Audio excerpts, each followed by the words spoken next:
Assalamualaikum warahmatullahi wabarakatuh. Kembali lagi bersama Kumala Official.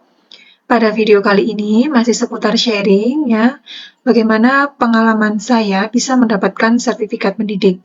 Informasi ini ditujukan untuk teman-teman yang belum pernah terpanggil PPG atau mungkin guru-guru baru yang belum sertifikasi. Seperti itu ya. Jadi sebenarnya apa sih sertik itu? Penting nggak sih kita mendapatkannya? Nah, kalau dibilang penting tidaknya, ini sangat penting dan wajib ya teman-teman. Apalagi untuk guru, karena bisa dikatakan ini adalah sebuah bukti formal sebagai pengakuan yang diberikan kepada guru sebagai tenaga profesional. Jadi bisa dibilang kita sangat diuntungkan sekali nih jika punya sertik ini, karena bisa untuk pengajuan sertifikasi, bisa juga untuk persiapan teman-teman yang akan mendaftar PPPK atau CPNS nanti karena skornya 100%. Baik, kita to the point saja teman-teman ya. Jadi tahap untuk mendapatkan sertifikasi dari awal yang pertama, yaitu pastikan akun SIM PKB aktif. Jadi ini adalah langkah yang paling awal yang harus teman-teman lakukan, yaitu mengaktifkan akun SIM PKB. Kalau belum aktif, bisa dikatakan mustahil akan sertifikasi, begitu ya, karena semua pemberitahuan dan notifikasi itu adanya di SIM PKB.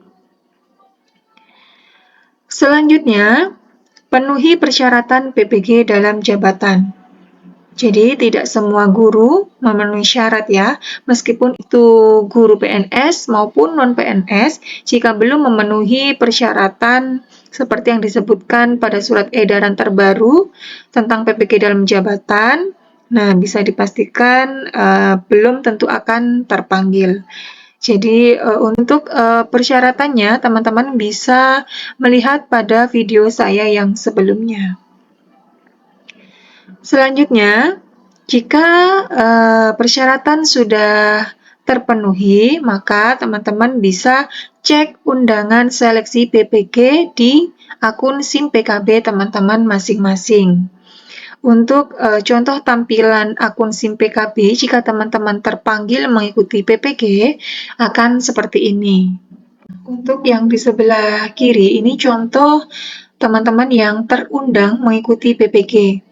Jadi ada keterangan Anda diundang menjadi calon peserta pendidikan profesi guru dalam jabatan. Sedangkan yang di sebelah kanan, ini informasi untuk teman-teman yang belum terundang pada pendataan PPG dalam jabatan. Jadi ada keterangan, mohon maaf Anda tidak terundang sebagai calon peserta PPG dalam jabatan. Ini contoh untuk yang tahun 2022 kemarin ya teman-teman. Nah, jika teman-teman mendapatkan undangan seperti ini, langsung saja klik di sini yang paling bawah, yaitu klik mendaftar. Selanjutnya setelah mendaftar, teman-teman akan mengklik kesediaan untuk menjadi mahasiswa PPG dalam jabatan. Nah, nanti setelah klik bersedia, teman-teman biasanya akan diminta upload ijazah S1 dan SK pengangkatan pertama. Jadi untuk teman-teman yang PNS, pastikan yang di-upload itu adalah SK CPNS-nya, karena itu tetap dihitung SK pengangkatan pertama. Sedangkan untuk teman-teman non-PNS atau honorer, pastikan yang di-upload adalah SK honorer pertama yang sumbernya atau SK-nya dari kepala daerah atau bupati. Jadi bukan SK dari kepala sekolah ya teman-teman. Misalnya pada tahun 2013, si A itu mulai honorer. Pada saat honorer pertama itu, si A ini mendapat SK dari kepala sekolah. Kemudian, pada tahun 2015, si A ini juga menerima SK dari kepala daerah. Nah, maka yang teman-teman upload itu adalah SK yang dari kepala daerah ini. SK dari bupati, karena yang diakui dari PPG itu SK dari kepala daerah. Kecuali dari guru swasta, itu bisa menggunakan SK dari yayasan, seperti itu. Oke teman-teman, selanjutnya mengikuti pretest. Ini bagi yang belum mengikuti pretest sama sekali, atau yang dulu sudah pernah mengikuti pretest tapi belum lulus, dan atau untuk yang sudah pernah ikut dan lulus, namun berbeda mapel. Nah, saya kemarin untuk pelaksanaan pretestnya daring, untuk tempatnya bebas, bisa di rumah atau di kantor, dan nanti akan diawasi dari LPTK melalui Zoom meeting. Nah, setelah teman-teman nanti dinyatakan lulus pretest, ini nanti ada yang lulus, ada yang tidak ya teman-teman. Jadi setelah dinyatakan lulus pretest, nah akan muncul pemberitahuan lagi di akun SIM PKB teman-teman. Setelah pengumuman kelulusan pretest, baru dilanjutkan dengan pemberkasan pra-PPG atau lapor diri. Jadi nanti akan diminta mengunggah berkas lagi yang lebih lengkap. Kalau di awal itu hanya ijazah dan SK pengangkatan pertama, nah pada saat pemberkasan yang pra-PPG ini akan diminta lebih lengkap.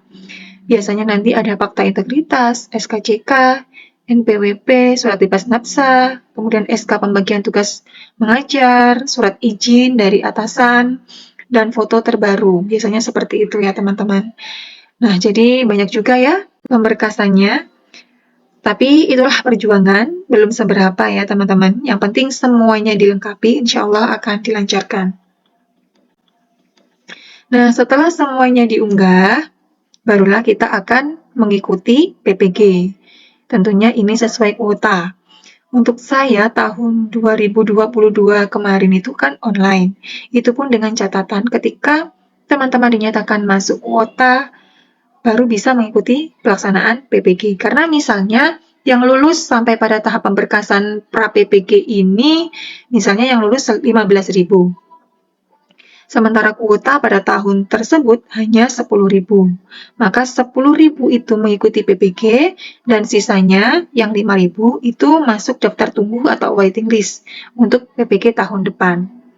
Jadi setidaknya teman-teman sudah masuk di tahap ini, jadi tinggal menunggu apakah teman-teman itu masuk pada PPG tahun itu atau tahun depannya. Seperti itu ya. Jadi setelah mengikuti PPG dan serangkaian kegiatannya, nanti di akhir kegiatan itu ada UKIN atau uji kompetensi dan UP, uji pengetahuan. Kalau lulus, nanti tinggal menunggu yudisium. Kalau belum, nanti ada retaker atau ujian ulang, dan biasanya untuk retaker ini berbayar ya, sesuai dengan ujian yang diulang. Ini, nanti setelah dinyatakan lulus UKM PPG, barulah akan diwisuda atau yudisium. Nah, kalau ada yang tanya, jarak antara pengumuman kelulusan UKM PPG dengan yudisium ini berapa lama? Ini tergantung dari LPTK-nya masing-masing biasanya ya. Kalau saya kemarin itu kira-kira sebulan lebih, hampir 2 bulan. Ya, tergantung dari LPTK-nya biasanya. Baru setelah yudisium, kurang lebih 1 bulanan, setelah itu kita akan terbit serdiknya.